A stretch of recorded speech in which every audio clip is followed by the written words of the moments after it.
Bonjour à tous. Alors si vous vous demandez comment perdre du poids à coup sûr, peut-être que vous avez déjà essayé des régimes qui n'ont pas trop fonctionné ou que vous vous étiez mis à une activité physique sans trop de résultats, et ben vous inquiétez pas, je vais vous expliquer dans cette vidéo comment vous allez pouvoir faire pour perdre du gras à coup sûr et enfin atteindre vos objectifs. Restez bien jusqu'à la fin parce qu'il y a des trucs hyper importants qu'il faut pas que vous loupiez et pas risquer de rentrer dans des plateaux ou des effets yo-yo. Bon, et on entre directement dans le corps du sujet. Pour que vous puissiez maigrir efficacement, il faut d'abord comprendre les mécanismes de votre corps pour pouvoir les utiliser à votre avantage et ainsi maigrir. Bon, vous savez déjà que ce que vous mangez, ça sert d'énergie pour votre corps pour qu'il fonctionne.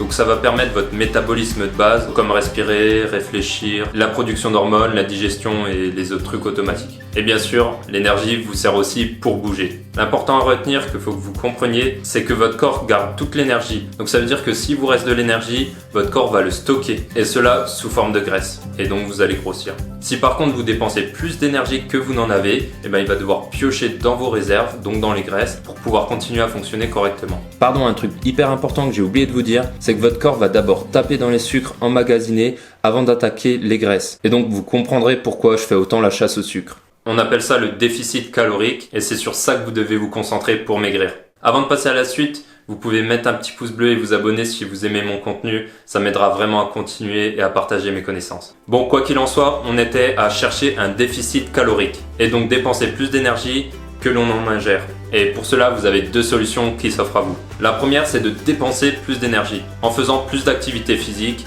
donc du sport, en travaillant, en sortant plus, en allant marcher, en ayant un mode de vie plus dynamique quoi. Si vous faites actuellement aucune activité physique, je vous conseille de commencer n'importe quoi, bon de préférence un truc qui vous plaît. Même si c'est que 15 minutes par jour, ça pourra déjà énormément vous aider. Si vous savez pas trop par où commencer, j'ai fait une petite vidéo par où commencer le sport que je vais vous mettre en description et sûrement aussi ici. Donc on vous l'a toujours dit et c'est vrai, pour maigrir et être en bonne santé, il faut faire de l'activité physique et vous vous rendez pas à quel point c'est important.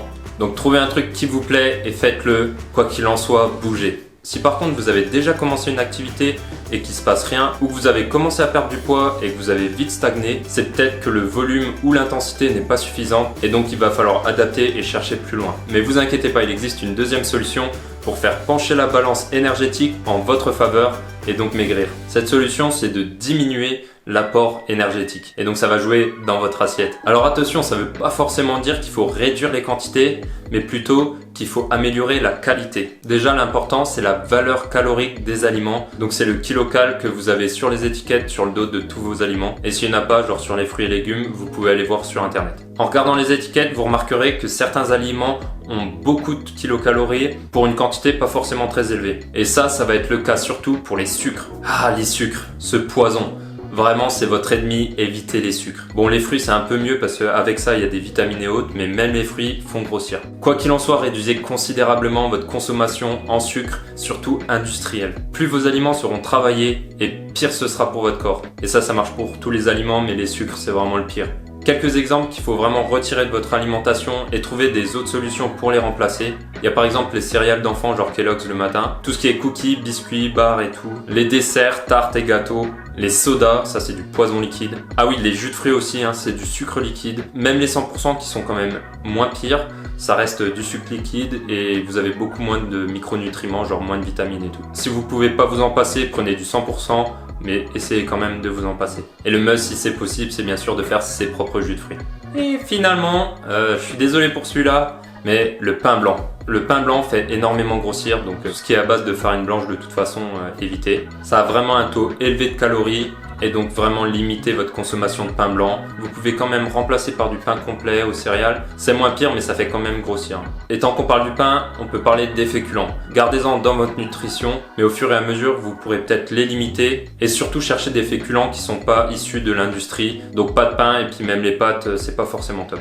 Pour résumer, il faut juste que vos apports énergétiques soient inférieurs à votre consommation. Pour être sûr de maigrir, vous pouvez calculer votre dépense énergétique. Il y a des sites pour ça et même des vidéos tuto. J'essaierai de vous en mettre en description si vous êtes intéressé. Et en parallèle, vous devez mesurer vos apports énergétiques. Donc, regardez les étiquettes et calculer pendant un jour tout ce que vous consommez, faire le calcul. Pour une femme, ça va tourner entre 1008 et 2000 kilocalories. Un homme, ça va être un peu plus. Si vous calculez les apports énergétiques, essayez de le faire sur une semaine pour avoir une idée plus précise de ce que vous ingérez. Et comme ça, vous pourrez comparer vos apports énergétiques avec vos dépenses. Une fois que vous connaîtrez les deux là, votre but sera soit d'augmenter votre dépense énergétique en faisant des activités physiques, soit ce sera de baisser vos apports énergétiques, donc de régler votre alimentation comme je vous ai expliqué. Alors juste quelques conseils par rapport à l'alimentation. Pour faire simple, ayez une alimentation variée. Ça vous apportera tous les micronutriments dont vous avez besoin, donc toutes les vitamines, les trucs que vous connaissez pas forcément, pour faire bien fonctionner votre corps, être en bonne santé et surtout, ça vous permettra d'éliminer les graisses parce qu'un corps en meilleure santé va naturellement se débarrasser des mauvaises graisses et vous allez être plus dynamique, plus énergétique. Essayez de consommer des bonnes graisses, donc je vous laisse vous renseigner là-dessus, mais par exemple l'huile d'olive au lieu de l'huile de tournesol. Augmentez votre consommation de légumes. Les fibres amélioreront votre digestion et le transit intestinal. En plus, c'est très pauvre en calories, donc vous pouvez en manger plein, vous n'allez pas grossir. Donc ça permettra de remplacer des glucides, par exemple le riz et les pâtes, par plus de légumes. Vous pouvez aussi augmenter votre consommation en protéines.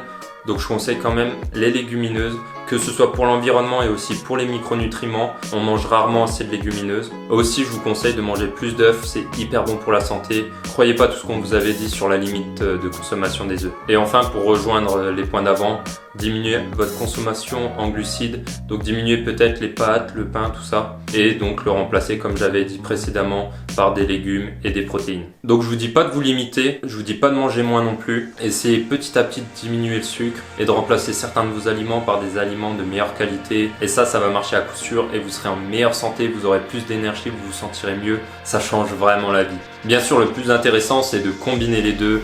Et là, vous aurez une superbe hygiène de vie et vous serez sûr de maigrir. Et en plus, vous diminuerez toutes les chances de maladie et même de cancer. En général, vous réduisez en même temps votre vieillissement. Faites tout pour vous y tenir, expliquez à vos proches si besoin, mais faites-le parce que vous allez vous sentir tellement mieux et surtout, vous serez en meilleure santé avec plus d'énergie. Et ça n'a pas de prix.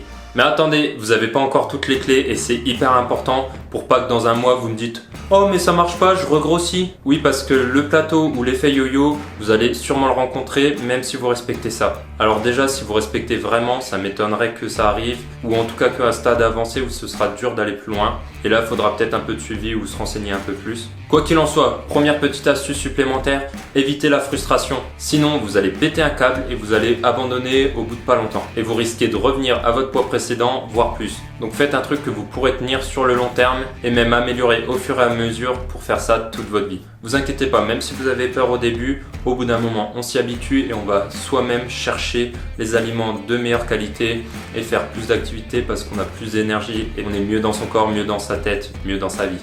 Ensuite, ne cherchez pas un gros résultat directement. Ne vous pesez pas tous les jours parce que votre poids fluctue d'heure en heure de toute façon.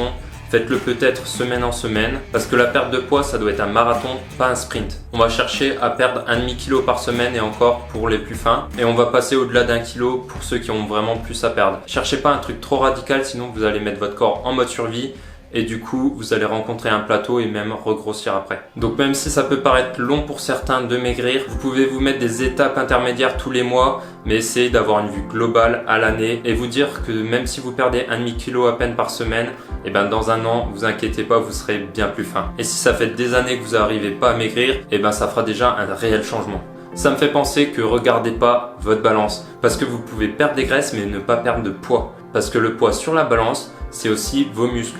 Et si vous commencez l'activité physique, il est possible que vous allez prendre du muscle et donc du poids. En plus, les muscles sont plus lourds que les graisses et donc vous allez peut-être stagner ou prendre du poids. Donc l'important, c'est le visuel que vous pouvez mesurer avec un mètre, donc les tours de bras, les tours de taille. Vous pouvez aussi vous référer quand vous mettez vos habits. Mais quoi qu'il en soit, la balance n'est pas votre ami, moi je me pèse jamais. Et finalement, je vais parler des plateaux et puis même de l'effet yo-yo. C'est sûrement quelque chose que vous avez déjà expérimenté et c'est assez dur à vivre. Pour faire court et simple, le plateau va arriver parce que votre corps s'adapte. C'est une super machine qui est faite pour survivre. Et donc quand vous perdez trop de poids, il va dire stop, moi je me mets en mode survie. Et donc il va économiser et c'est là que vous allez stagner, voire reprendre du poids. Même s'il ne se met pas en mode survie, il s'adapte, il économise. Il est plus performant, donc si vous faites toujours le même sport, et au bout d'un moment pour votre corps ça va être tranquille, il va presque plus rien dépenser. Pareil pour l'alimentation, au bout d'un moment vous allez arrêter de maigrir parce que de toute façon votre balance va être équilibrée et donc vous allez plus maigrir. En plus vu qu'il sera adapté à ce plateau là, si vous ne changez rien, il est possible de grossir sans rien changer. Donc si vous arrivez à un plateau, essayez d'apporter un nouveau stress métabolique ou mécanique. Donc métabolique, c'est changer votre alimentation. Donc allez plus loin dans ce que je vous ai expliqué. Et mécanique, ça va être donc de faire plus d'activité physique et donc avoir une dépense supérieure. Donc soit plus longtemps, soit plus intense. Par contre, si vous êtes dans le cas où vous êtes déjà à l'extrême et que vous êtes plus qu'à 1 ou 2 repas par jour, là c'est plus la même chose. Je vais pas aller trop profondément dans le sujet, mais ce qu'il faudra c'est peut-être apporter plus d'aliments de meilleure qualité parce qu'en fait vous serez peut-être en mode survie et donc votre corps va vouloir tout stocker pour survivre. Donc la qualité de votre alimentation est hyper importante. Et c'est d'ailleurs pour ça que je vous avais dit de manger varié. Voilà, si j'ai pu vous aider et peut-être aussi vous motiver à changer, n'hésitez pas à me le faire savoir par un pouce bleu, en vous abonnant et en activant les notifications. Comme ça, vous ne louperez pas la suite de mon contenu et avec ça, vous pourrez continuer à vous améliorer, à être en meilleure santé et plus heureux. Prenez soin de vous, allez de l'avant, accrochez-vous, faites les changements pour vous et votre santé et non pour ce que les gens peuvent penser de vous. Allez, à bientôt dans une prochaine vidéo. Bisous.